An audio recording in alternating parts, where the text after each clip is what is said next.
member ng Global Money dun po sa inyong mga anak. Okay, ito na po yung market trends po natin ngayon na pwede po tayong kumita. Okay, at the same time, yung kita po, dalhin po natin sa mabuti. Okay, so may heart po yung company. So ang pinakamaganda po niya, magtulungan po tayo. Kasi ang project po ng Global Money, magtayo po tayo ng sarili po nating building ng Global Money. At the same time, magkaroon po tayo ng foundation. At yung foundation, magtayo po tayo ng school building para sa colleges sa inyong mga anak na hindi po natin mapag-aral. Ngayon po, pag-aaralin po ng Global Money na libre. Okay, yun po yung pinakamaganda, libre. At the same time, magtatayo po tayo ng sarili po nating hospital. Okay? Libre po yun. Yun po yung tatargetin po natin.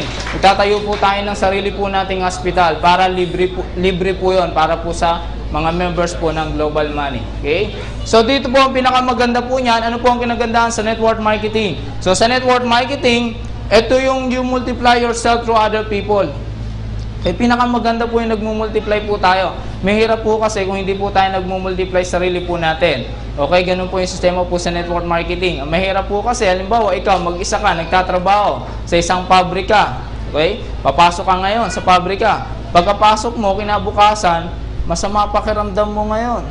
Okay, pwede po ba sabihin natin, yung sa kakilala mo, friend, ikaw muna nga ang pumasok sa akin, palit muna tayo para tuloy-tuloy yung sweldo ko. Pwede ba yon?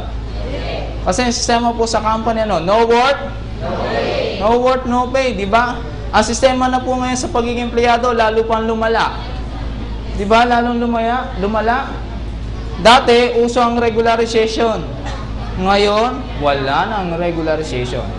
Ano po ang nangyari? Contractual. Every 5 months, renew ka ng renew.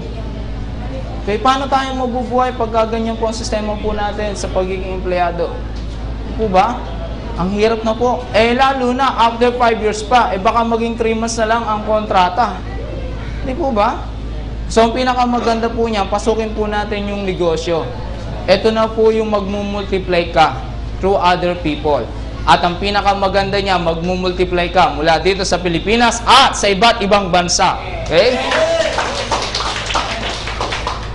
Okay, the key to being truly successful in network marketing, sabi ni Jennifer Fong, if you want to be hugely successful in network marketing, you have to be passionate about the success of others. So, ang commitment po ng Global Money, tulungan po namin kayo para kayo ay umasenso at kumita ng kumita. Yun yung gagawin po ng Global Money. Ang passion po is tutulungan po namin po kayo. Okay, magtutulungan po tayo.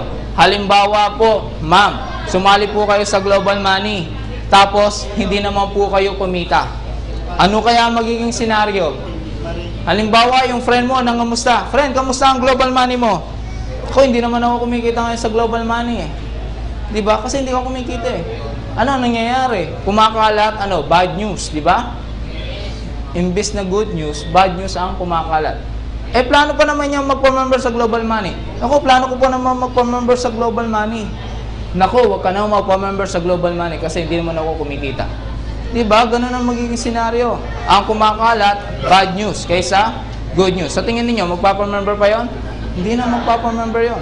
Kaya ang sistema po ng Global Money, gumawa po siya ng marketing strategy para lahat po kayo at kumita. Kumita po dito sa Global Money. Pagka po kayo kumikita sa Global Money, may share nyo po ba yung negosyo?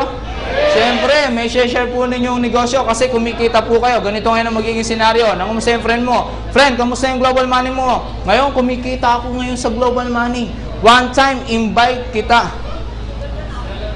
Para mapakinggan mo at pagka nagustuhan mo, join ka rin. Tama? So, ganyan yung pinakamaganda. Pagka ikaw ay kumikita, na-share mo ang negosyo. At maniniwala sila sa inyo. Okay? Okay, one of the great things about network marketing is that it is a system business. If you follow the systems works for you and you will make more money. Okay, yung po yung sinasabi po ni Jennifer Fong, one of the great things about network marketing is that it is a system business. Ibig sabihin, etong networking na to may sistema na. Susundan lamang po natin. At pagka nasundan po natin yung sistema, kikita ka na ng kikita. Ang mahirap po kasi may sistema na, pero hindi po natin nasusundan po yung sistema. Sumasalungat ka. Sa tingin mo, kikita ka? Hindi ka kikita noon, tama? So, ang pinakamaganda yan, sundan po natin yung sistema. And when you follow the systems works for you and you will make more money. Okay? Okay, ito po yung pag-usapan po natin. Okay? Saan napupunta ang pera mo? Okay lang po ba pag-usapan natin saan napupunta ang pera mo? Okay lang po ba pag-usapan po natin saan napupunta ang pera mo? Siyempre, lahat po tayo kumikita. Siyempre, may cellphone ka. Shoppings. Sa mga fast food, Jollibee, Max, Chowking, Mang Inasal. Okay? Siyempre, nagkakapera po tayo. May cellphone ka, lolodan mo yan o hindi? Lolodan mo yan. Okay? Eh, naubos yung load mo, lolodan mo ba ulit? Siyempre, lolodan mo ulit. Naubos na naman ang load mo.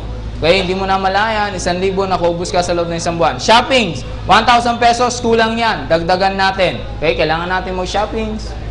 Then, siyempre, pagka nagkayaan ng barkada, sa Jollibee, Max, Chowking, ubos ang 500 pesos mo. Tama?